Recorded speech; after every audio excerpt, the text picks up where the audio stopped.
بسم الله الرحمن الرحيم والذين يقولون ربنا هب لنا من أزواجنا وذرياتنا قرة أعين واجعلنا للمتقين إماما صدق الله العلي العظيم.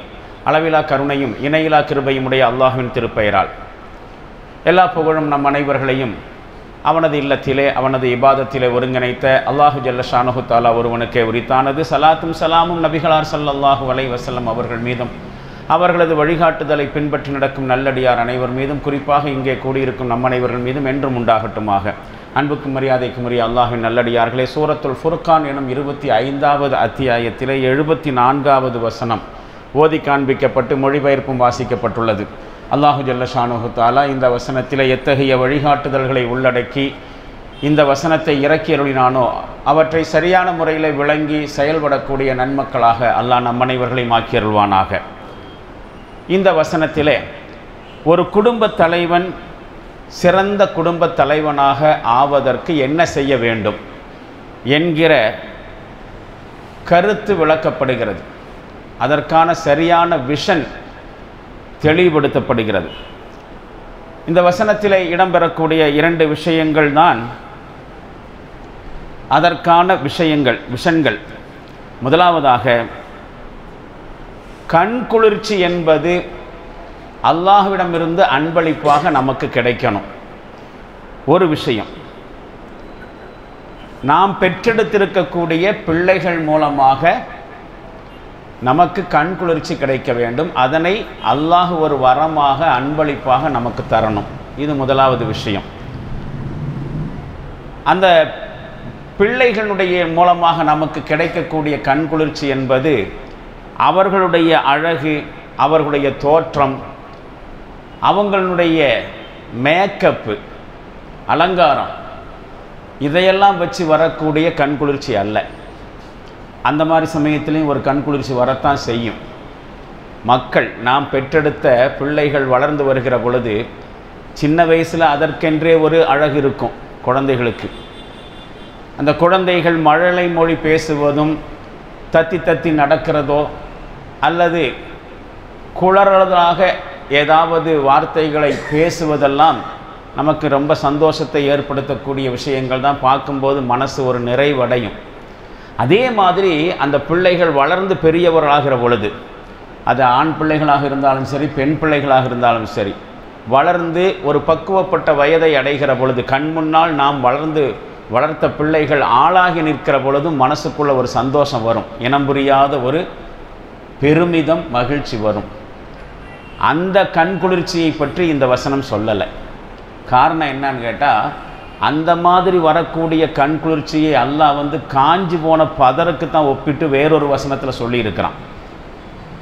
இந்த உலக வாழ்க்கையிலே இருக்கக்கூடிய செல்வமும் சரி பிள்ளைகளும் சரி வளர்ந்து ஆளாகி நிற்கும் பொழுது பார்க்குறதுக்கு சந்தோஷமாக தான் இருக்கும்.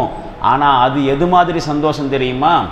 ஒரு விவசாயி விதையை விதைச்சி அந்த விதைக்கப்பட்ட விதையிலிருந்து உள்ளிருந்து தாவரங்கள் முளைச்சி வேலை வரும் பொழுது, அது நல்ல செழிப்பாக வளருகிற பொழுது விவசாயிக்கு ஒரு மகிழ்ச்சி வரும்.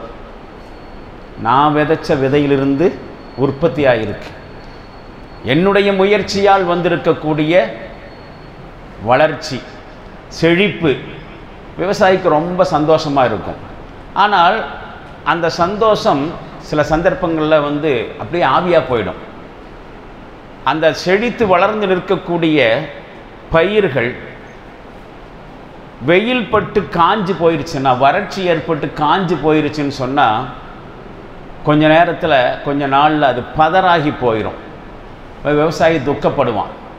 அது மாதிரி தான் இந்த உலகத்தில் உங்களுக்கு கிடைக்கக்கூடிய செல்வங்களாக இருந்தாலும் சரி பிள்ளைகளாக இருந்தாலும் சரி, ஒரு கட்டத்தில் அவை பயனளிக்காமல் போய்விடலாம் என்றெல்லாம் இந்த மக்கள் வளர்ந்து வருகிற பொழுது நமக்கு ஏற்படுகிற கண்குளிர்ச்சியை பற்றி விவசாயிக்கு வரக்கூடிய மகிழ்ச்சி மாதிரி என்று சொல்வது உண்டு குர்ஆனில்.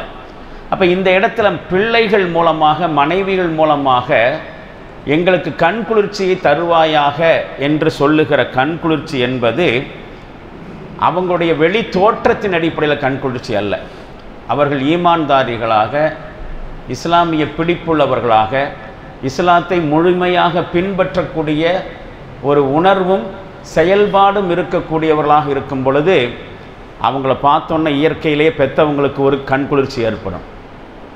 பெத்த மகன் ஒரு தொழுகையாளியாக தனக்கு முன்னால் தொழுதுட்டு இருக்கும் பொழுது அதை பார்க்கிற சந்தோஷத்தை விட வேறொரு சந்தோஷம் ஒரு தகப்பனுக்கு கிடைச்சிட முடியாது. என் மகன் எனக்கு முன்னாடி தொழுதுட்டு இருக்கிறான், என் மகன் தொழுகையாளியாக இருக்கிறான் என்கிற விஷயம்தான் ஒரு மனுஷனுக்கு, ஒரு தகப்பனுக்கு, ஒரு பெற்றோருக்கு சந்தோஷத்தை, மனசு நிறைவையும் தரக்கூடிய விஷயமாக இருக்க முடியும். அல்லாஹுடைய பாதையில் உழைக்கக்கூடிய சந்ததிகள் அவர்களை பார்க்கிற பொழுது இயல்பிலேயே ஒரு தகப்பனுக்கு என்ன ஏற்படும்? மகிழ்ச்சி ஏற்படும். அந்த மகிழ்ச்சியைத்தான் இங்கே கண் குளிர்ச்சி என்று சொல்லுகிறான். அப்படிப்பட்ட கண் குளிர்ச்சியை நீ தான் எங்களுக்கு தரணும். யாருடைய பிரார்த்தனை என்று இதற்றை சொல்கிறான் தெரியுமா? சூரத்து ரஹ்மான் என்கிற இந்த 25வது அத்தியாயத்தில் இபாதுர் ரஹ்மான் என்று ஒரு வசனத்துடைய தொடர் அல்லாஹ் ஆரம்பிப்பான். அல்லாஹ்வுடைய நல்லடியார்கள் யார் தெரியுமா? இறையடியார்கள், கருணைமிக்க அல்லாஹ்வினுடைய நல்லடியார்கள் என்று சொல்லி தொடங்கி ஒரு 12 கேரக்டர் அல்லாஹ் சொல்லுவான். அல்லாஹ்வுடைய நல்லடியார்கள்னால் அவங்க இந்த மாதிரியான குணநலன்கள் உள்ளவர்களாகத்தான் இருப்பார்கள் என்று சொல்லி வருகிற வரிசையில்தான் அந்த அல்லாஹ்வுடைய நல்லடியார்களுடைய இயல்பான பண்பு அல்லாஹ்ட்ட இந்த விஷயத்தை கேட்டுட்டு இருப்பாங்க. இறைவா, எங்களுடைய மனைவிமார்கள், எங்களுடைய பிள்ளைகள் மூலமாக எங்களுக்கு கண் குளிர்ச்சியை தருவாயாக. அவங்கள பார்க்கும்போது என் மனசுக்குள்ளே ராகத்து ஏற்படணும், நிம்மதி ஏற்பட வேண்டும், ஒரு அமைதி ஏற்பட வேண்டும். நான் மௌத்தா போயிட்டா எனக்காக துவா செய்யக்கூடிய, என்னுடைய மறுமைக்காக வேண்டியும் துவா செய்யக்கூடிய பிள்ளையாக அவர்கள் வளர்ந்து வருகிற பொழுது அதை பார்த்து எங்களுக்கு கண்குளிர்ச்சி ஏற்பட வேண்டும் என்று துவா செய்வார்கள் என்று தொடங்குகிறான். இது ஒரு விஷயம். ரெண்டாவது விஷயம், தக்வாதாரிகளுக்கு தலைமை ஆக்கு எங்களை. வஜ்அல்னா லில் முத்தகீன இமாமா, தக்வா உடையவர்களுக்கு எங்களை தலைவர்களாக்கு. இப்போ ஒரு குடும்ப தலைவன் பெருமிதப்படக்கூடிய விஷயம், தன்னால் பெற்றெடுக்கப்பட்டிருக்கக்கூடிய அல்லது தன்னுடைய மனைவியின் மூலமாக அவங்க தக்குவாதாரியாக இருக்கும் பொழுது அந்த குடும்பத்துக்கு இவன் தலைவனாக இருக்குதுங்கிறது எவ்வளோ பெரிய விஷயம். சாதாரணமாக ஒரு ஆள் ஒரு குடும்பத்துக்கு தலைவனாக இருக்கிறது அவனுக்கு பெருமைக்குரிய விஷயம்தான். இந்த ரேஷன் கார்டுலையெல்லாம் பார்த்தா குடும்ப தலைவர் அப்படின்னு போட்டிருப்பாங்க. அந்த இடத்துல நம்ம பேர் இருக்கும்போது நம்மளை அறியாமல் நமக்கு ஒரு மனசுக்குள்ளே ஒரு பெருமிதம் தோணும். நான் இந்த குடும்பத்துக்கு தலைவனாக இருக்கிறேன், நான் சொல்கிற மாதிரி என் மனைவி மக்கள் கேட்கக்கூடியவங்களாக இருக்கிறாங்க. ஆனால் உண்மையிலேயே அந்த சந்தோஷம் அவங்க தக்குவாதாரிகளாக இருக்கிற பொழுது. இதில் புரிஞ்சிக்க வேண்டிய விஷயம் என்னன்னு சொன்னால், நம்மால் பெற்றெடுக்கப்பட்ட பிள்ளைகள், நாம் திருமணம் செய்திருக்கக்கூடிய மனைவியர்கள் தக்குவாதாரிகளாக இருக்க வேண்டும் என்று அல்லாஹ்விடத்தில் துவா செய்து அந்த எதிர்பார்ப்பை வைக்கிறோன்னு சொன்னால் அதுக்கு முன்னாடி நாம் தக்குவாதாரியாக இருக்கணும். அது புரிஞ்சிக்க வேண்டிய விஷயம். இப்போது நான் ஒரு ஹதீஸை உங்களுக்கு முன்னாடி எடுத்து வைக்கிறேன், கொஞ்சம் சிந்தனைக்குரிய ஹதீஸ். இந்த ஹதீஸ் பெரும்பாலும் நிக்காக நடக்கிற சபையில் உரை நடக்குமா இல்லையா? நிக்காஹ் சுத்துபா பண்ணுவாங்க, சில நேரங்களில் தமிழில் பயான் பண்ணுவாங்க. திருமண நிகழ்வுகளில் ஹஸரத்துமார்கள் ஒரு உரை நடத்துவாங்க, ஒரு சின்ன உரை. அதில் பெரும்பாலும் குறிப்பிடப்படுகிற ஒரு ஹதீஸ், ஒரு சிந்தனைக்காக வேண்டி அந்த ஹதீஸை, இந்த வசனத்துடைய பின்னணியில் நாம் ஒரு விஷயத்தை சிந்திக்கிறதுக்காக வேண்டி இந்த ஹதீஸை உங்களுக்கு முன்னால் எடுத்து வைக்கிறேன். அனஸ் இப்னு மாலிக் ரலியல்லாஹு அன்ஹு அவர்கள் அறிவிக்கக்கூடிய இந்த ஹதீஸ் அஹமது என்கிற நபிமொழி தொகுப்பில் பதிவு செய்யப்பட்டிருக்கிறது. இப்னு ஹிப்பான் என்கிற ஹதீஸ்கலை அறிஞர் இதனை சஹீஹான ஹதீஸ் என்று தரம் பிரிச்சிருக்கிறார். இந்த தகவலோடு இந்த ஹதீஸை பார்க்கலாம். நபிகளார் ஸல்லல்லாஹு அலைஹி வஸல்லம் அவர்கள் யஅமுருனா பில் பாஅத், திருமணம் செய்து கொள்ள வேண்டும் என்று எங்களுக்கு கட்டளையிடுபவர்களாக இருந்தார்கள். கல்யாணத்தை அவாய்டு பண்ணாதீங்க, சரியான காலகட்டம் வந்துச்சுனாக்கா உரிய நேரத்தில் கல்யாணம் செய்து கொள்ளுங்கள் என்று எங்களுக்கு ஆர்டர் செய்பவர்களாக இருந்ததோடு வயன்ஹா அனி தபத்துலி நஹியன் ஷதீதா, சந்நியாசம் அல்லது துறவரம் மேற்கொள்வதை கடுமையாக தங்களை தடுத்தார்கள். கல்யாணம் முடிக்காமல் ஒரு மனுஷன் தனியாக இருக்கக்கூடாது. வேறு மதங்களில் அதற்கு ரொம்ப இம்பார்ட்டன்ஸ் கொடுக்கறது உண்டு. இறை நெருக்கத்தை பெற வேண்டும், மறுமை மோட்சம் பெற வேண்டும் என்று சொன்னால் இந்த கல்யாணம், இல்லறம், குடும்பங்கிற மாதிரியான சிற்றின்பங்களிலிருந்து ஒதுங்கி இருக்கணும். இதெல்லாம் சிற்றின்பமா. கல்யாணம் முடித்து தாம்பத்தியத்தில் ஈடுபடுவதெல்லாம் சிற்றின்பம். அப்போ பேரின்பம் எது? அதையெல்லாம் விட்டு உலக இறைவனோடு தொடர்புகளை ஏற்படுத்திகிட்டு இருக்கிறது பேரின்பம்.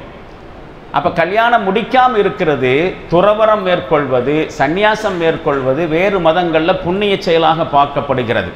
இறைவனை அடைய வேண்டும் என்று சொன்னால் இந்த உலக தொடர்புகள், மனைவி, மக்கள், குடும்பம் எல்லாவற்றை விட்டு விலகி இருக்கணுங்கிறது வேறு மதங்களுடைய சில கான்செப்ட். ஆனால் இஸ்லாத்தில் அதற்கு இடமே இல்லை. நபி ஸல்லல்லாஹு அலைஹி வஸல்லம் அவர்கள் அதனை கடுமையான முறையில் தடை செய்தார்கள், துறவரம் மேற்கொள்வதை தடுத்தார்கள் என்று சொல்லிவிட்டு இதனுடைய தொடரிலே நபி ஸல்லல்லாஹு அலைஹி வஸல்லம் சொன்னதாக சொல்கிறார்கள், தஸவ்வஜுல் வலூதல் வதூத, அதிகமாக நேசம் காட்டக்கூடிய, அதிகமாக பிள்ளை பேருடைய பெண்களை திருமணம் செய்து கொள்ளுங்கள். அதிகமாக பிள்ளை குட்டிகளை பெற்றுக்கொள்ளக்கூடிய பெண்ணை திருமணம் செய்யுங்கள். இப்போ இதில் நுட்பமாக பார்க்கணும். என்ன விஷயம்? ஒரு பிள்ளை அதிகமாக பிள்ளை பெறுவா இல்லையா அப்படிங்கிறது நமக்கு எப்படி தெரியும்? அதிகமாக பிள்ளை பெறக்கூடிய பெண்களை திருமணம் செய்யுங்கன்னு சொன்னால் அந்த பெண் அதிகமாக பிள்ளை பெறக்கூடியவங்க எப்படி தெரியும்? ஒரு பொதுவான ஒரு அளவுகோல் தான் இதில் சொல்லப்படுது. எந்த குடும்பத்தில் இருக்கக்கூடிய பெண்கள் அதிகமாக பிள்ளை பெற்றிருக்கிறார்களோ, பாரம்பரிய ரீதியாகவோ அல்லது ஜீன் என்று சொல்லக்கூடிய உயிரணு தொடர்பு ரீதியாகவோ சில பேர்கள் என்ன செய்யலாம்? அதிகமாக பிள்ளை பெறலாம். இந்த குடும்பத்தில் இருக்கக்கூடிய பெண்கள் எல்லாம் நிறைய பிள்ளை குட்டி பெற்றிருக்கிறாங்க, அந்த குடும்பத்திலிருந்து நானும் பொண்ணெடுத்தால் எனக்கும் அதிகமான பிள்ளைகள் பெறுவதற்கு வாய்ப்பு இருக்கிறது. அப்போ அந்த மாதிரியான பெண்களை தேர்வு செய்யுங்கள். அல்லது இன்னொரு கருத்தும் இருக்குது, கல்யாணம் முடித்தா அதிகமாக பிள்ளை குட்டிகளை பெற்றுக்குங்க. இந்த வார்த்தையினுடைய பொருள் அதுதான். அதிகம் நேசிக்கக்கூடிய, அதிகமாக பிள்ளை பேர் இருக்கக்கூடிய பெண்களை திருமணம் செய்யுங்கள் என்று சொல்லி அதற்கான காரணத்தை சொல்லுகிற பொழுது, ஃபஇன்னி முகாசிரும் பிக்குமுல் அன்பியா யௌமல் கியாமா, நாளை மறுமையிலே நபிமார்களுக்கு முன்னிலையிலே பெரும் சமுதாயத்தினுடைய தலைவன் என்கிற பெருமிதம் எனக்கு கிடைக்க வேண்டும். ரசூல்லா சொல்லக்கூடிய ஒரு செய்தி. எல்லா நபிமார்களும் அவரவர்களுடைய சமுதாயத்திற்கு தலைமையேற்று தான் மறுமையில் எழுப்பப்படுவார்கள். மனிதர்கள் அத்தனை பேர்களும் எழுப்பப்படுகிற பொழுது அவங்களுக்கு தலைமை தாங்கி நடந்து வர்றது யாராக இருக்கும்? அந்த சமுதாயத்துக்கு யார் நபியாக அனுப்பப்பட்டாரோ அவருடைய தலைமை தான் வரும். மூசா நபி எந்த சமுதாயத்துக்கு அனுப்பப்பட்டாரோ அந்த சமுதாயத்துக்கு தலைமையேற்று நடந்து வருவார், எழுப்பப்படுவார். ஒவ்வொரு நபிமார்களும் அவரவர்களுடைய சமுதாயத்தவர்களுக்கு தலைமை தாங்கி தான் மறுமையில் வருவாங்க. அந்த மாதிரி முஹம்மது ஆகிய நான் மறுமையில் எழுப்பப்படுகிற பொழுது எல்லா நபிமார்களுடைய சமுதாயத்தை விட என்னுடைய சமுதாயம்தான் மிக பெரியது என்கிற பெருமிதம் எனக்கு கிடைக்கணும். அதனால் என் உம்மத்தவராக இருக்கக்கூடிய நீங்கள் அதிகமாக பிள்ளைகளை பெற்றுக்கொள்ளுங்கள் அப்படின்னு சொல்லி ஒரு ஹதீஸ். இந்த வசனத்தை கவனிங்க. ரப்பனா ஹபலனா மின் அஸ்வாஜினா வ துர்ரியாத்தினா குர்ரத அயின், இறைவா எங்கள் மனைவிமார்கள் எங்கள் பிள்ளைகள் மூலமாக எங்களுக்கு கண் குளிர்ச்சியை தருவாயாக. எங்களுடைய குடும்பத்தவர்கள் தக்குவாதாரிகளாக இருக்கணும், அந்த தக்குவாதாரிகளுக்கு நான் குடும்பத் தலைவனாக இருக்கணும், அப்படி ஒரு வாய்ப்பை எங்களுக்கு தருவாயாக என்று இவர்கள் பிரார்த்தனை செய்கிறார்கள் என்று இந்த வசனம் வருகிறதா இல்லையா? இந்த வசன தொடர்ச்சியில் இந்த ஹதீஸை நாம் எப்படி புரிந்து கொள்ள வேண்டும் தெரியுமா? பாருங்க, ஒரு உதாரணம் சொல்கிறேன்.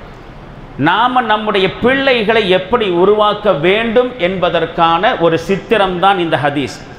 ஒரு தகப்பன் தன்னுடைய பிள்ளை மற்றவர்களிடத்தில் பெருமையோடு அறிமுகப்படுத்துவான்னு வச்சுங்க. இவன் என் மகனாக்கும், நான் பெற்ற மகனாக்கும் என்று எப்பொழுது அறிமுகப்படுத்துவான்? அந்த பையன் நல்ல சாலிகான பையனாக இருக்கும் பொழுது, ஒழுக்கமான கட்டுக்கோப்பான கட்டுப்பாடான பையனாக இருக்கும் பொழுது, திறமையானவனாக இருக்கும் பொழுது, அந்த அவனுடைய சாதனைகளை அவன் வெளிப்படுத்துகிற சமயத்தில் 4 பேர் கேட்பாங்க, என்ன ஒரு அருமையான பையன், என்ன ஒரு ஒழுங்கான பையன், யார் பெற்ற பிள்ளையோ அப்படின்னு அவனை பாராட்டுகிற பொழுது பக்கத்தில் நிற்கிற தகப்பனுக்கு எப்படி இருக்கும்? அந்த ஆள் சும்மா இருப்பார்னு நினைக்கிறீங்களா? தான் பெற்ற மகனை 4 பேர் பாராட்டுறாங்க, அவனுடைய ஒழுக்கத்துக்கோ அவனுடைய திறமையை பார்த்தோ, இது யார் பெற்ற பையனோ, இவ்வளவு அருமையான பையனாக இருக்கிறானே என்று பாராட்டுகிற பொழுது அந்த பையனை பெற்றவங்க பக்கத்தில் நின்னா அந்த ஆளுடைய மனநிலை எப்படி இருக்கும்? அவர் என்ன செய்வார்? என் பையன்தான், நீங்கள் யாரை பாராட்டிட்டு இருக்கிறீங்களோ அவனை பெற்றது நான், என் பையன்தான் அவன் என்று சந்தோஷத்தோடு அறிமுகப்படுத்துவார். இதுதான் யதார்த்தம். ஆனால் யோசிச்சு பாருங்க, அதே பையன் ஒரு தருதலையாக இருக்கிறான்னு வச்சுக்கோங்க. பெத்த பையன் தருதலையாக இருக்கிறான், அதன் மூலமாக சமுதாயத்தில் ஏதாவது குழப்பம் பண்ணிட்டு இருக்கிறான், வேறு ஏதேனும் ஃபசாதுகளை செய்து கொண்டு இருக்கிறான். அவன் செய்யக்கூடிய தப்பு தவறு பாவங்கள் மற்றவர்களை பாதிக்குது. அவனை எல்லாரும் சபிக்கிறாங்க, திட்டுறாங்க. அந்த சமயத்தில் பெத்த தகப்பன் இருந்தா இது என் பையனாக்குன்னு சொல்லுவானா? வேறொரு சம்பவம் நடக்கும். அது என்ன தெரியுங்களா? ஆமாம் என் பையன்தான், அதுக்கு என்னப்பா, உன் வேலையை பார்த்துட்டு போ, அப்படி சொல்லக்கூடிய மனநிலையில் இருக்கக்கூடியவங்களும் இருக்கிறாங்க. ஆனால் பொதுவாக நல்ல தகப்பனாக இருந்தால் தன்னுடைய மகனை யாராவது அவன் செஞ்ச ஒரு கேட்டுக்காக வேண்டி மற்றவர்கள் திட்டுகிற சமயத்தில் பக்கத்தில் நிற்கிறது கூட வெட்கப்படுவான். இவன் என் பையனாக்குன்னு சொல்ல மாட்டான். அந்த ஆள் சரியான தகப்பனாக இருந்தால் செஞ்சிருக்கிறது என்ன வேலை? ஊரை கெடுக்கிற வேலை. அந்த வேலையை செஞ்சுருக்கும்போது இது எவன் பெத்த பையன், நாசமாக போனவன் இந்த மாதிரி இருக்கிறானேன்னு சொல்லும்போது நான் பெத்த பையனாக்கும்னு பெருமையோடு அந்த இடத்துல நின்று சொல்ல முடியாது. இப்போ யோசித்து பார்க்க வேண்டிய விஷயம்னு சொன்னாக்கா, அந்த மாதிரி சமயத்தில் அந்த பிள்ளையை பெற்றதுக்கு அவன் வெட்கப்படுவான். அந்த ஸ்பாட்லேயே நிற்க மாட்டான், விலகி போயிடுவான். கௌரவமான தகப்பனாக இருந்தால், நல்ல தகப்பனாக இருந்தால் விலகி போயிடுவான். அது அந்த ஆளுக்கு பெருமை தரக்கூடிய விஷயமா இருக்காது. இப்போ யோசிச்சு பாருங்க, நாம் பெற்றெடுத்திருக்கக்கூடிய பிள்ளைகளை ஒன்றுக்கும் உதவாதவர்களாக நாம் வளர்த்து விட்டோம் என்று சொன்னால் அப்படி ஒரு சமுதாயமே உருவாகுது, ஒரு தலைமுறையே உருவாகுதுன்னு வச்சுக்கோங்க. இந்த மாதிரி மக்களை வச்சு ரசூல்லா நாளைக்கு எப்படி என்னுடைய சமுதாயமாக்கும்னு சொல்லி பெருமைப்படுவாங்க? ரசூல்லா கல்யாணம் முடித்து நிறைய மக்களை பெற்றுக்குங்கன்னு சொல்கிறாங்க இல்லையா இந்த ஹதீஸில்? எதுக்காக வேண்டி சொல்கிறாங்க? நாளை மறுமையில் பெரிய சமுதாயத்தினுடைய தலைவன் நான் அப்படின்னு எனக்கு பெருமிதம் கிடைக்கணும், நிறைய பிள்ளை குட்டிகளை பெற்றுக்குங்கன்னு சொல்கிறாங்க. பெற்றெடுக்கப்பட்ட பிள்ளைகள் தருதலைகளாக, ஒன்றுக்கும் உதவாதவர்களாக, இஸ்லாத்தினுடைய பேருக்கு களங்கம் கற்பிக்கக்கூடியவர்களாக அவர்கள் ஆளாக்கப்பட்டால் அந்த தலைமுறையை வைத்துக்கொண்டு ரசூலுல்லாவுக்கு என்ன பெருமிதம் கிடைக்கும்? அப்படியானால் நம்முடைய பிள்ளைகள் உலகத்தில் நமக்கு பயன்படக்கூடிய பிள்ளைகளாக மட்டுமல்ல, மறுமையிலும் நமக்கு பயன்படணும், ரசூலுல்லாவுக்கும் பெருமை சேர்த்து தரக்கூடிய வகையில் அவர்கள் வளர்க்கப்பட வேண்டும். அவங்கள பார்த்தோன்னா கண் குளிர்ச்சி ஏற்படணும்னு சொன்னால் அவர்கள் ஒழுக்கமாக வளர்க்கப்பட வேண்டும். அப்படி இல்லைன்னு சொன்னால் மற்றவர்கள் ஏசும்படியாக இஸ்லாத்திற்கோ குடும்பத்திற்கோ சமுதாயத்திற்கோ பயன்படாத பிள்ளையாக வளர்த்தா என்ன ஆகும்? நூஹு நபியினுடைய பிள்ளை மாதிரி ஆகிப்போம். நூஹு நபியுடைய பையன் அப்படித்தான் ஆகி போனான். அது சம்பந்தமாக குர்ஆனில் ஒரு சித்திரம் நமக்கு காட்டப்படுகிறது. பாருங்க, நூஹு நபி அலைஹிஸ்ஸலாம் அவர்கள் 950 வருடங்கள் இஸ்லாமிய பிரச்சாரம் செஞ்சாங்க. ஆனால் கொஞ்சம் பேர் தான் என்ன செஞ்சாங்க? அவர் சொன்னதை கேட்டு இஸ்லாத்தை ஏற்றுக்கொண்டார்கள், அல்லாஹ்வை நம்பிக்கை கொண்டாங்க. சொந்த மகனே என்ன செய்யலை? நூஹு நபி சொன்னதை கேட்கலை. ஒரு கட்டத்தில் அல்லாஹ் ஒரு திட்டம் போட்டுட்டான். அல்லாஹ்வுடைய சுன்னத்து நடைமுறை அதுதான். ஒரு சமுதாயம் இஸ்லாத்தை கரெக்டாக ஃபாலோ பண்ணனாக்கா அவங்கள தூக்கிட்டு வேற ஒரு சொசைட்டி கொண்டு வந்துடுவான். அது அவனுடைய நடைமுறையில் ஒன்று. அந்த மாதிரியாக நூஹு நபிக்கு அல்லாஹ் ஒரு ஆர்டர் பண்ணுறான், நீங்கள் ஒரு கப்பலை கட்டுங்க, யாரெல்லாம் ஈமான் கொண்டார்களோ அவங்களையெல்லாம் கப்பலில் ஏற்றிக்கிங்க, கிளம்பிடுங்க, பெரும் வெள்ளம் ஒன்று வரப்போகிறது, ஈமான் கொள்ளாதவர்களெல்லாம் அழித்தொழிக்கப்பட இருக்கிறார்கள், ஈமான் கொண்டவர்களை காப்பாற்றுங்கிற வகையில் நீங்கள் மூமின்களை எல்லாம் வண்டியில் ஏற்றுங்க, கப்பலில் ஏற்றுங்க, அதோடு சேர்ந்து சில பிராணிகளையும் ஜோடி ஜோடியாக ஏற்றிக்குங்க அப்படின்னு சொல்லி ஆர்டர் போட்டான். நூஹு நபியும் அந்த கட்டளையின் அடிப்படையில் ஒரு பெரிய கப்பலை செஞ்சாங்க, எல்லாத்தையும் ஏற்றிக்கிட்டாங்க. கப்பல் புறப்பட போகிறது. இந்த சந்தர்ப்பத்தில் அந்த காட்சியை அல்லாஹ் எப்படி விவரிக்கிறான் பாருங்க. பூமியிலிருந்து தண்ணி பொங்கி பெருக ஆரம்பிச்சிச்சு, பெரும் வெள்ளப்பெருக்கு, மழை வெள்ளம் அடித்து எங்கே பார்த்தாலும் வெள்ளக்காடு. இந்த காட்சியை அல்லாஹ் விவரிக்கிறான். வஹிய தஜ்ரி பிஹிம் ஃபீ மௌஜின் கல் ஜிபால். அந்த கப்பல் அவர்களையும் சுமந்து கொண்டு மலைகள் மாதிரியான அலைகளுக்கு மேலே பயணப்பட ஆரம்பித்தது. மலைகள் மாதிரியான அலைகள், வீசக்கூடிய அலைகளில் கப்பல் பயணப்படி, யாரை? அந்த மக்களை சுமந்துக்கிட்டு. வனாதா நூஹு இப்னஹு வகான ஃபீ மஅஸலி. நூஹு நபி தொலைவில் இருக்கக்கூடிய தன்னுடைய மகனை அழைக்கிறார். மகனே வந்துரு, கப்பலில் ஏறிடு, வெள்ளம் வந்து பெரிய அளவுக்கு அழிக்கப் போகிறது, பெரும் பெரும் அலைகள் வர்றது நீ பார்க்கத்தானே செய்கிற. அவன் தொலைவில் இருக்கிறான், அவனை கூப்பிடுறார், வந்து கப்பலில் ஏறுன்னு. யா புனையர்க்கம் மானா, என் அருமை மகனே எங்களோடு வந்து கப்பலில் ஏறிவிடு. வலா தக்குன் மால் காஃபிரின், அல்லாவை மறுக்கக்கூடியவர்கள் நீயும் ஒருவனா ஆயிராத என்று அவர் சொல்லுகிற சமயத்தில் நூஹ் நபியுடைய மகன் என்ன சொன்னான் தெரியுமா? கால சஆவி இலா ஜபலின் யஅசுமினி மினல் மா, நான் இந்த மலை மேலே ஏறிடுவேன், என்னை பற்றி கவலைப்படாதீங்க, நான் பக்கத்தில் இருக்கக்கூடிய மலை மேலே ஏறி தப்பிச்சுக்குவேன். யஅசுமினி மினல் ஜா, அந்த மலை இந்த தண்ணியிலிருந்து என்னை காப்பாற்றிடும், என்னை பற்றியும் கவலைப்பட வேண்டாம், நான் இதில் ஏறிக்கிறேன், நீங்கள் உங்கள் வேலை பாருங்கன்னு சொல்லிட்டான். இப்போ நூஹ் நபி சொல்லுவார், லா ஆசிமல் யௌம் மின் அம்ரில்லாஹ் இல்லா மன் ரஹீம், அல்லாஹ்வோட சத்தியமாக சொல்கிறேன் மகனே ஏமாந்துராத, இன்றைய நாளில் அல்லாஹ் யாருக்கு கருணை காட்டினானோ அவர்களை தவிர யாராலையும் தப்பிக்க முடியாது. நிலைமை ரொம்ப மோசமாக போச்சு மகனே, வந்து தயவு செஞ்சு ஏறிடு, இந்த மலை மேலே ஏறி தப்பிச்சுக்குவேன், இந்த மலை என்ன காப்பாற்றுன்னு சொல்கிற, ஆனால் இன்னைக்கு அல்லாவை தவிர வேறு யாராலும் யாரையும் காப்பாற்ற முடியாது, அல்லாஹ் யாருக்கு கருணை காட்டினானோ அவர்களை தவிர யாரும் தப்பிக்க முடியாது அப்படின்னு சொல்லி வாயை மூடுறதுக்குள்ள வஹால பைனஹுமல் மௌஜு ஃபகான மினல் மகரக்கின், ஒரு பெரும் அலை அந்த ரெண்டு பேருக்கு இடையில கிளம்பி வந்து அவனை சேர்த்து அவனை முழுகடிச்சிருச்சு. அவன் மூழ்கியவர்கள் ஒருவனாக ஆகிவிட்டான். பெரும் அலை வந்து அவனை மூழ்கடிச்சாச்சு. இப்போ சொல்லப்பட்டது, வக்கையில சொல்லப்பட்டது, யா அரதுபுல்இ மாஅகி, பூமியே உன்னுடைய தண்ணீரை நீ உறிஞ்சிக்கொள், அல்லாஹ் கட்டளை போடுறான் பூமிக்கு. வயா சமாஅகுலி, வானமே நீ பொழிவதை நிறுத்திக்கொள் அப்படின்னு அல்லாஹ் கட்டளை போட்டான். வகைலல் மா, தண்ணீர் வற்றி விட்டது. வகுதியல் அம்ரு, அல்லாஹுடைய தீர்ப்பு முடித்து வைக்கப்பட்டுச்சு. வஸ்தவத் அலல் ஜூதி, அந்த கப்பல் ஜூதி என்கிற மலையின் மீது அப்படியே நிலை கொண்டு விட்டது. வக்கீல புஅதன் லில் கௌமில் ஆலிமீன், கொடுமைக்காரர்களுக்கு நாசம் உண்டாகட்டும் என்று சொல்லி முடிக்கப்பட்டுச்சு, தீர்ப்பு முடிஞ்சிருச்சு. இப்போ தான் விஷயம் வருது. வநாதா நூஹு ரப்பஹு, நூஹு நபி தன்னுடைய ரப்பை அழைத்து சொல்வார். ஃபகால ரப்பி இன்னப்னி மின் அஹ்லி, இறைவா என் மகன் என் குடும்பத்தை சேர்ந்தவன். ஒரு தகப்பங்கிற முறையில் அவருக்கு व्यसனம் இருக்குது, மகன் மூழ்கிட்டான், என்னாச்சோ ஏதாச்சோ தெரியல.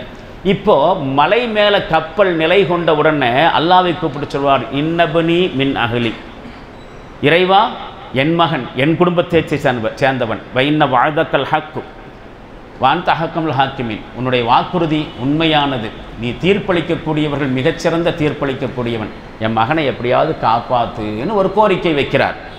இப்போ அல்லாஹ் என்ன சொன்னான் தெரியுமா? கால யா நூஹு இன்னஹு லைஸ மின் அஹ்லி, நூஹே அவன் ஓம் மகன் அல்ல, உன் குடும்பத்தை சேர்ந்தவன் அல்ல.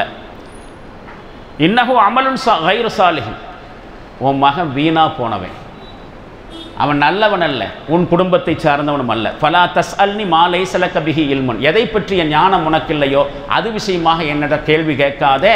இன்னி ஆதுக அன் தக்கூன மினல் ஜாஹிலின், அறிவீனர்களில் நீரும் ஒருவனாகி விடுவதை குறித்து நான் எச்சரிக்கை செய்கிறேன், முட்டாள்களில் ஒரு ஆளாக நீங்கள் ஆயிராதீங்க என்று அல்லாஹ் எச்சரிக்கை செய்கிறான். இப்போ நூஹ் நபி என்ன சொல்லுவார்? ரப்பி இன்னி அவுது பிக்க அன் அஸ்அலுக மா லைஸ லி பிஹி இல்முன், எதை பற்றிய அறிவு எனக்கு இல்லையோ அது சம்பந்தமாக உங்கள்கிட்ட நான் கொஸ்டின் பண்ண மாட்டேன், எந்த கேள்வியும் கேட்க மாட்டேன். வ இல்லா தகஃபிர்லி வ தர்ஹம்னி, நீ என்னை மன்னித்து எனக்கு கருணை காட்டவில்லை என்று சொன்னால் அக்கும் மினல் ஹாசிரின், நானும் நஷ்டவாளிகளை ஒரு ஆளாகிடுவேன், சாரி அல்லாஹ் மன்னிச்சுக்க, இனிமேல் கேட்க மாட்டேன்னு சொல்லி முடிச்சிட்டார். இங்கே கவனிங்க என்ன சொல்கிறான் அல்லாஹ்? என் மகன் என் குடும்பத்தை சேர்ந்தவன், காப்பாற்று. அல்லாஹ் பதில், அவன் உன் குடும்பத்தை சேர்ந்தவன் அல்ல, அவன் வீணா போனவன் என்று சொல்லி முடிச்சிட்டான். இங்கே நாம் ஒரு விஷயத்தை யோசித்து பார்க்கணும். ஒரு சொல்ல கூட சொல்லுவாங்க தமிழில், பெற்றால் தான் என்னது பிள்ளையா. எதனால் அப்படி சொல்கிறாங்க? நம்ம மக்களை மட்டும் பார்த்தா பத்தாது, அடுத்த மக்களையும் என்ன செய்யணும்? அடுத்தவங்க பெற்ற பிள்ளைகளையும் சப்போர்ட் பண்ணணும், உதவி செய்யணும். அப்படி அடுத்த மக்களை பார்த்தா, ஊராம் பிள்ளையை ஊட்டி வளர்த்தா தாம்புள்ள தானே வளரும் என்று சொல்லுவாங்க இல்லையா? அப்போ நாம் பெற்ற மக்களை மேலே மட்டும் அக்கறை எடுக்கக்கூடாது, அடுத்தவங்கள மக்களையும் அக்கறை எடுக்கணுங்கிற கருத்தில் பெற்றா தான் பிள்ளையான்னு கேட்பாங்க. ஆனால் இங்கே அல்லாஹ் என்ன தெரியுமா கேட்குறான்? அதான் கவனத்துக்குறேன், பெற்றதுனாலேயே பிள்ளையான்னு கேட்குறான். அவன் உன் குடும்பத்தை சேர்ந்தவன் இல்லை, நீங்கள் தான் பெற்றீங்க.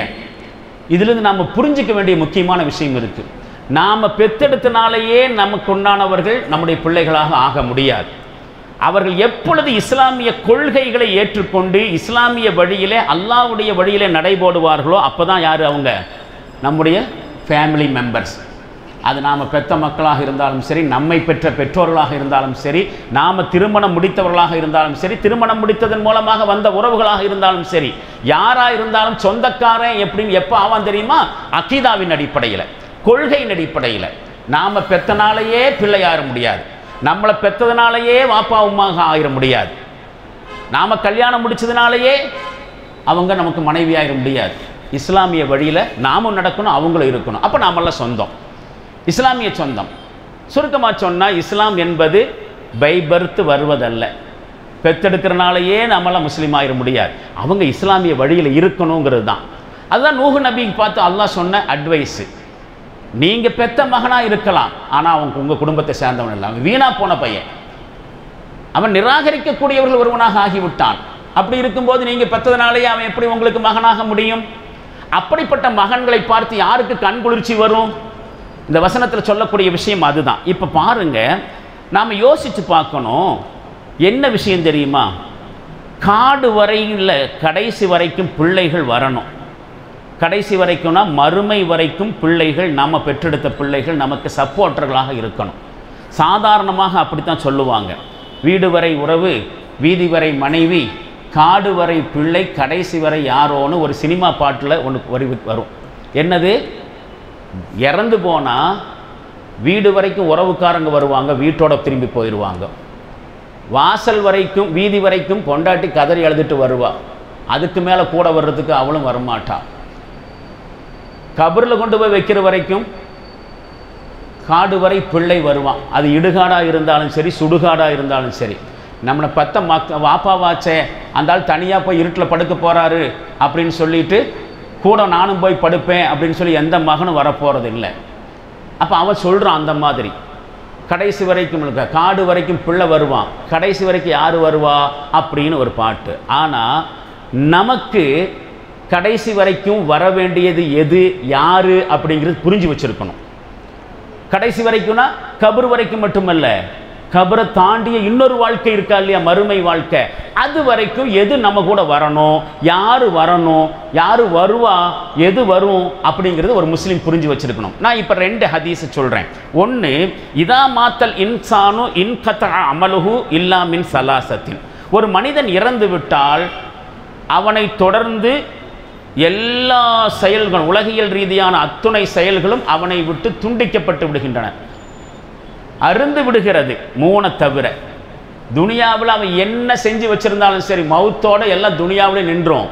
மவுத்துக்கு பிறகும் அவனை கூட வர்றது 3 விஷயம். அது என்ன தெரியுமா? மின் சதக்கத்தின் ஜாரியா, தொடர்ந்து நன்மை தரக்கூடிய தான தர்மங்கள். அது என்ன தொடர்ந்து நன்மை தரக்கூடிய தான தர்மம்?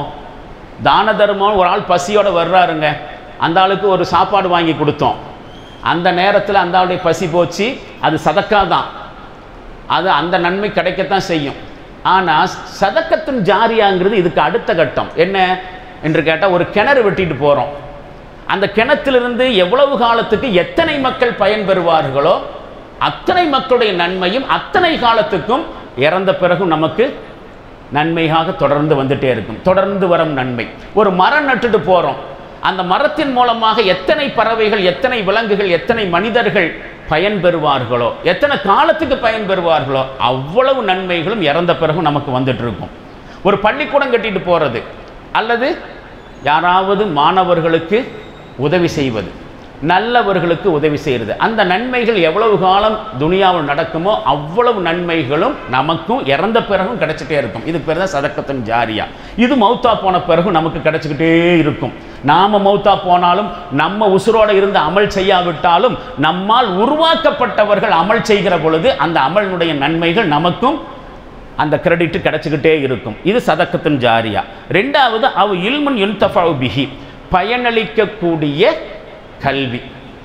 கல்வி நிறைய இருக்கு, சமுதாயத்திற்கு பயனளிக்கிற மாதிரி கல்வி பணிகளை செய்துவிட்டு போனால் அந்த கல்வி பணியின் மூலமாக சமுதாயம் எவ்வளவு காலத்துக்கு பயன்பெறுமோ, எத்தனை பேர்கள் பயன்பெறுவார்களோ அந்த நன்மையும் மௌத்தான பிறகு இந்த ஆளுக்கு கிடைச்சிட்டு இருக்கும். அவ் வலதுன் சாலிஹுன் யதுஉ லஹு, அல்லது இந்த இறந்து போன மனுஷனுக்காக வேண்டி இறந்த பிறகும் அந்த ஆளுக்காக துவா செய்யக்கூடிய சாலிகான பிள்ளைகள்.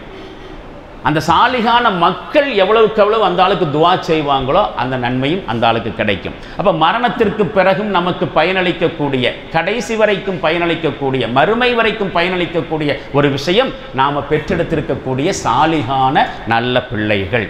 இப்போ இரண்டாவதாக இன்னொரு ஹதீஸை பாருங்க. தத்தபையுல் மையத்த சலாசத்துன், ஒரு மனுஷன் இறந்து போகிற பொழுது, இறந்து அவனை அடக்கம் செய்ய போகிற பொழுது 3 விஷயங்கள் அவனை பின்தொடர்ந்து செல்லும். அஹ்லுஹு, அவனுடைய குடும்பாதிகள் அவனை பின் பண்ணி ஃபாலோ பண்ணி வருவாங்க ஜனாசாவுக்கு பின்னாடி. வ மாலுஹு, அவனுடைய செல்வம் கூட பின்னாடி வரும். செல்வம் எப்படி பின்னாடி வரும்? பணக்காரர்கள் இறந்தானாக்கா அதுக்கு தகுந்த மாதிரி தானே ஜனாசாவும் கொண்டு போவாங்க.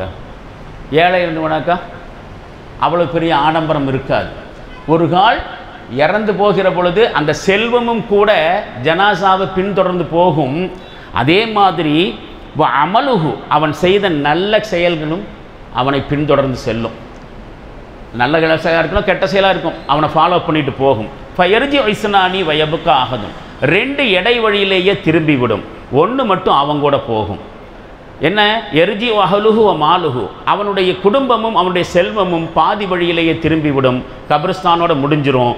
கபர்லையும் வரக்கூடியது வயபுக்கா அமலுஹு, அவன் செய்த நல்ல அமல்கள் தான் அவனுக்கு துணையாக வரும்.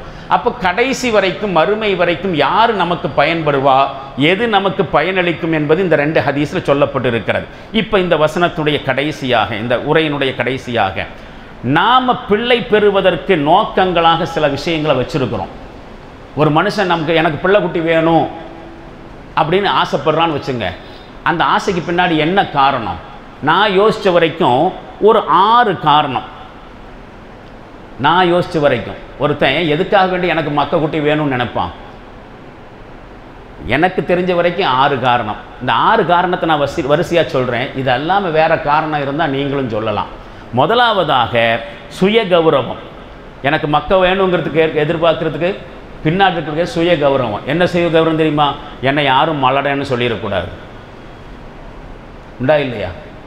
என்னை யாரும் என்ன செய்யக்கூடாது? மலடன்னு சொல்லிடக்கூடாது. அது கௌரவ பிரச்சனை. அதனால் எனக்கு என்ன வேணும்? மக்க வேணும். அப்போ 1வது சுய கௌரவம். 2வதாக பாசம். மக்க குட்டி பெறணுங்கிறதுக்கு காரணமாக இருக்கிறது என்ன? எது காரணம்? நான் பாசம் காமிக்கிறதுக்கும் என் மேலே பாசம் காமிக்கிறதுக்கும் யார் வேணும்? பிள்ளைகள் வேணும். 2வது காரணம். 3வது காரணம் பெருமை, வம்ச விருத்தி பெருமை. என்ன வம்ச விருத்தி பெருமை? நிறைய மக்க குட்டி பெற்றானாக்கா 4 பேர் நான் பெரிய குடும்பாதியாக்கும், நான் பெரிய ஆளவுலாது சொல்லுவாங்க இல்லையா? நான் மிகப்பெரிய குடும்பஸ்தன், எனக்கு பின்னாடி ஒரு பெரிய குடும்பமே இருக்கிறது அப்படின்னு ஒரு பெருமை பேசுறதுக்கு எனக்கு என்ன வேணும்? மக்க குட்டிகள் வேணும். மக்க குட்டிகள் வேணும் என்று ஆசைப்படுவதற்கு பின்னால் இருக்கக்கூடிய காரணங்களில் 3வது. 4வதாக சொத்து ஒரு காரணமாக இருக்குது. பிள்ளைக்குட்டி வேணும் அப்படின்னு ஆசைப்படுறதுக்கு சொத்து ஒரு காரணம். என்ன மாதிரி? எனக்கு பின்னாடி என்னுடைய சொத்துக்களை பாதுகாக்கிறதுக்கும் பராமரிக்கிறதுக்கும் அனுபவிக்கிறதுக்கும் ஒரு ஆள் வேணும். ஒரு ஆள் இல்லை, ஒரு ஆணு வேணும். ஆளாக இருக்கக்கூடாது, அது ஆறாக இருக்கணும், ஆணாக இருக்கணும். எல்லாம் மக்க குட்டிகள் பின்னாடி தேவைப்படுவதற்கான. நாமெல்லாம் பார்க்குறோம் பெரிய பெரிய ஆளுமைகள், பெரிய கோடீஸ்வரர்கள் வாரிசு இல்லாமல் இறந்து போகிறாங்க. அவருடைய இறப்புக்கு பிறகு அந்த சொத்து அனுபவிக்கிறதுக்கு ஆள் இல்லாமல் அரசாங்கத்துடைய சொத்தாக போயிடுது. அப்போ சில பேர் என்ன செய்வாங்க? பிள்ளை பேர் வேணும் அப்படிங்கிறது பின்னாடி காரணமாக வைக்கிறதுக்கு பின்னாடி நான் சம்பாரித்து வச்சிருக்கக்கூடிய சொத்துக்களை எல்லாம் அனுபவிக்கிறதுக்கே எனக்கு ஒரு வாரிசு வேணும். இது 4வது காரணம். 5வது காரணம் ஒன்று இருக்குது. பேர் சொல்ல ஒரு பிள்ளை வேணும். என்ன பேர் சொல்ல? என்ன பேர் சொல்ல? நான் முதல்ல சொன்ன மாதிரி தான், அப்பன் பேர் சொல்கிறதுக்கு. யார் பெற்ற பிள்ளடா இது? இன்னாருடைய பையன்டா அப்படின்னு என்னுடைய மௌத்துக்கு பிறகும் என்னுடைய பெயர் நினைவு கூறப்படுவதற்கு ஒரு பிள்ளை வேண்டும். சரி, பேர் சொல்கிற மாதிரி பிள்ளை கிடைச்சா சரி, பேரை கொள்கிற மாதிரி பிள்ளை வந்தா? பேரை சொல்கிற மாதிரி பிள்ளை ரைட்டு, பேரை கொள்ளுற மாதிரி பிள்ளை வந்தால் என்ன செய்கிறது? சரி, இது ஒரு காரணம், பேர் சொல்ல ஒரு பிள்ளை. 6வதாக நான் முதல்ல சொன்ன ஒரு விஷயம், நான் மௌத்தா போனால் என்னை கொண்டு போய் கபரில் அடக்கம் பண்ணுறதுக்கு ஒரு பையன் வேணும். அப்போ எனக்கு தெரிஞ்ச வரைக்கும் நாம் பிள்ளை வேண்டும், குழந்தைகள் வேண்டும் என்று ஆசைப்படுவதற்கு பின்னாடி இந்த 6 காரணங்கள் இருக்கிற பார்க்க முடியுது. எனக்கு தெரிஞ்சு இது தள்ள வேறு காரணம் இருக்க மாதிரி தெரியல. இதுக்கெல்லாம் ஆசைப்படுறோமே, உண்மையிலேயே எனக்கு ஒரு பிள்ளை வேண்டும், எனக்கு வாரிசு வேண்டும் என்று ஆசைப்படுவதற்கு பின்னாடி எது காரணமாக இருக்கணும் தெரியுமா? நான் மௌத்தா போன பிறகும் கூட நான் என்ன இஸ்லாமிய பணியை செய்து கொண்டிருந்தேனோ அந்த பணியை எனக்கு பிறகு வாரிசாக செய்வதற்கு பிள்ளை வேண்டும். இப்படி யாராவது துவா கேட்டுண்டோ? நான் என்ன இஸ்லாமிய பணியை செய்துட்டு இருக்கிறேனோ அந்த பணியை கண்டினியூஸாக செய்கிறதுக்கு எனக்கு பின்னாடி வாரிசாக ஒரு மகன் வேண்டும் என்று நாம் என்ன செய்கிறதில்லை. ஆனால் ஜக்கரியா நபி அலைஹிஸ்ஸலாம் அவர்கள் அப்படித்தான் துவா செஞ்சுருக்கிறாங்கன்னு ஒரு வசனம் சொல்லுகிறது. சூரத் மரியம் என்று சொல்லக்கூடிய 19வது அத்தியாயத்தில் 5-6வது வசனம், வ இன்னி ஹிஃப்துல் மவாலியமின் வராஇ, எனக்கு பின்னாடி என்னுடைய குடும்பத்தினர்கள் குறித்து, அவர்களுடைய தீமைகளை குறித்து நான் பயப்படுகிறேன், என்னுடைய குடும்பத்தினருடைய தீமையை குறித்து பயப்படுகிறேன்.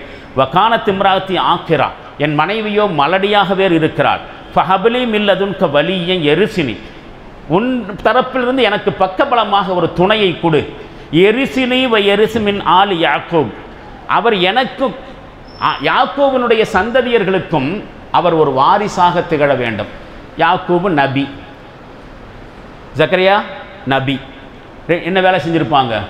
என்ன வேலை செய்கிறதுக்காக வேண்டி அவர்கள் அல்லாஹ்வினால் நியமிக்கப்பட்டாங்க? இஸ்லாமிய பணி செய்கிறதுக்கு. அப்போ அந்த நபிமார்கள் என்ன துவா கேட்குறாங்க? நாங்கள் நபிமார்களாக இருந்து என்ன வேலையை செஞ்சோமோ அந்த வேலையை செய்கிறதுக்கு இறைவா எங்களுக்கு வாரிசை கொடு. தொடர்ந்து சொல்வார்கள், வஜஅல்ஹு ரப்பி ரலியா, இறைவா அந்த பிள்ளைகளை நீ பொருந்தக்கூடிய, நீ திருப்திப்படக்கூடிய மக்களாக ஆக்கியருள்வாயாக அப்படின்னு துவா செய்கிறாங்க. இப்போ விஷயம் என்னவென்று சொன்னால், நாம் பெற்றெடுத்திருக்கக்கூடிய பிள்ளைகள் விஷயத்தில் எவ்வளவுக்கவ்வளவு நாம் இஸ்லாமிய ரீதியில் அக்கறை எடுத்துக்கொள்கிறோமோ அவ்வளவுக்கவ்வளவு நமக்கு மறுமைக்கு அவர்கள் துணை நிற்பார்கள். மௌத்துக்கு பிறகும் அவர்களுடைய துவா நமக்கு கிடைக்கும். அவர்கள் செய்யக்கூடிய நன்மையான செயல்கள் இஸ்லாமிய பணிகளில் அந்த மாதிரி உருவாக்குனதுனால நமக்கும் கிரெடிட் கிடைச்சிக்கிட்டே இருக்கும்.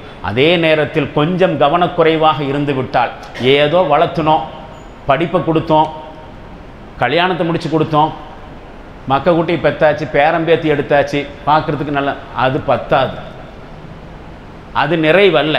அதன் மூலமாக நமக்கு துனியாவில் வேணால் கண்குளிர்ச்சி கிடைக்கலாம், மறுமையில் இங்கே இருக்கக்கூடிய இந்த வளத்தின் அடிப்படையில் நமக்கு கண்குளிர்ச்சி கிடைக்காது. அவர்கள் இஸ்லாமிய பணி செய்கிற பொழுது துனியாவிலையும் அவர்களை பார்க்கிற பொழுது கண்குளிர்ச்சி ஏற்படும், மறுமையிலும் அவர்கள் பக்கபலமாக இருப்பார்கள். இப்போ நீங்கள் நல்லா யோசனை பண்ணி பாருங்கள். நான் மேலே ஓதி காண்பித்த வசனம் 25வது அத்தியாயம் சூரத்துல் ஃபுர்கான், அதனுடைய 74வது வசனம் என்ன சொல்லுகிறது? அந்த அல்லாஹ்வினுடைய நல்லடியார்கள் எப்படி இருப்பார்கள் என்று சொன்னால், வல்லதீன யக்கூலூன ரப்பனா ஹப்லனா மின் அஸ்வாஜினா வ துர்ரியாத்தினா, எங்களை படைச்ச அதிபதியே ரப்பே, எங்களுடைய பிள்ளைகள் எங்களுடைய மனைவிமார்கள் மூலமாக எங்களுக்கு கண்குளிர்ச்சியை தந்தருவாயாக. பார்க்கும் பொழுது மனசு நிறையணும். அவங்க செய்யக்கூடிய இஸ்லாமிய பணியை பார்த்து எங்களுக்கு கண்குளிர்ச்சி ஏற்பட வேண்டும். வஜஅல்னா லில் முத்தகீன இமாமா, தக்வாதாரிகளுக்கு முத்தகீன்களுக்கு எங்களை தலைவர்களாக ஆக்கு. நான் இந்த குடும்பத்தினுடைய தலைவன் என்பதை விட என்னுடைய குடும்ப உறுப்பினர்கள் தக்வாதாரிகளாக இருக்கிறார்கள், அவங்க தக்வாதாரிகளாக இருக்கிறனால அதுக்கு முன்னாடி நானும் தக்வாதாரியாக இருக்கிறேன். இந்த பாக்கியம் பெரிய பாக்கியம். இப்படி பிரார்த்தனை செய்யக்கூடியவர்களாக இபாதுர் ரஹ்மான் என்று சொல்லக்கூடிய கருணைமிக்க ரப்பினுடைய அடியார்களுடைய பண்பை பற்றி விவரிக்கப்பட்டிருக்கிறது. எனவே நாம் நம்முடைய பிள்ளைகளை வளர்ப்பதிலே மிகுந்த கவனம் எடுத்துக்கொள்ள வேண்டும், அக்கறை எடுத்துக்கொள்ள வேண்டும். அவர்கள் இம்மையிலும் மறுமையிலும் நமக்கு கண்குளிர்ச்சியாக ஆகக்கூடிய நன்மக்களாக அல்லாஹ் நம்முடைய குடும்பத்தினர்களை ஆக்கி அருள்வானாக. அதற்கான முயற்சிகளில் நாம் ஈடுபடுவோமாக. வாஹிர் தாவானா அல்ஹம்துலில்லாஹி ரப்பில் ஆலமீன். அஸ்ஸலாமு அலைக்கும் வரஹ்மத்துல்லாஹி தஆலா வபரகாத்துஹு.